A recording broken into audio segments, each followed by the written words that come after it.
खम्मा मारी महाकाળી तन मारा रोम रोम। हे मारा हैया केरो हार माडी तू से तारण हार, मारा हैया केरो हार माडी तू से तारण हार, मारा धार्या करती को। हे खम्मा मारी महाकाળી तन मारा रोम रोम।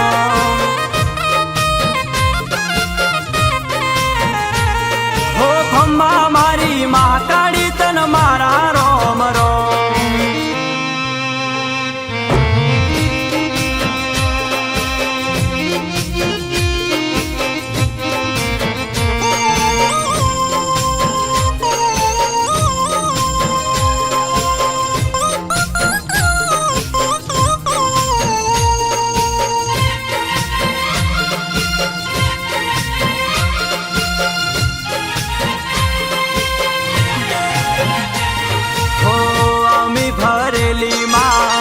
नजर राखजो विपद वेळाए मां समरे वेला आवजो।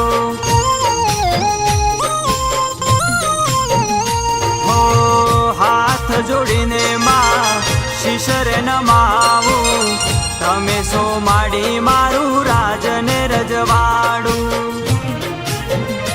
जेवो वीजળી नो चमकारो एवो तारो रे खमकारो, जेवो वीजળી नो चमकारो एवो तारो रे खमकारो, मारा हृदये तारो नो।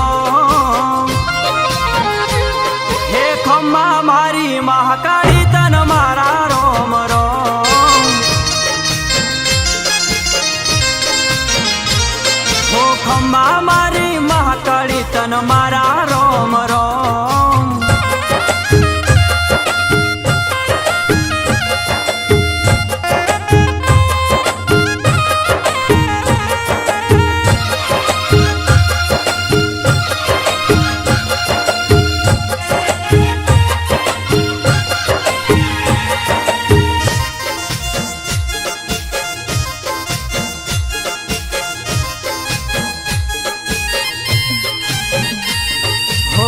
पावानो राजवी दारू मो भोन भूल्यो, रमती वेळाए आई पालव तारो झाल्यो।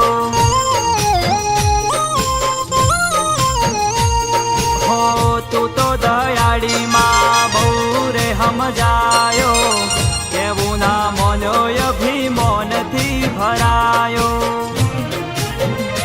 पतई राजा ने हरायो माते एने रे सहारो, पतई राजा ने हरायो माते एने रे सहारो, जगमा मोटू कर्यो नो। हे खम्मा मारी महाकाળી तन मारा रोम रोम।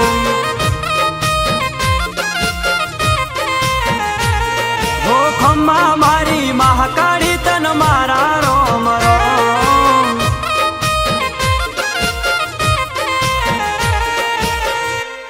हो खम्मा मारी महाकाળી तन मारा रोम रोम।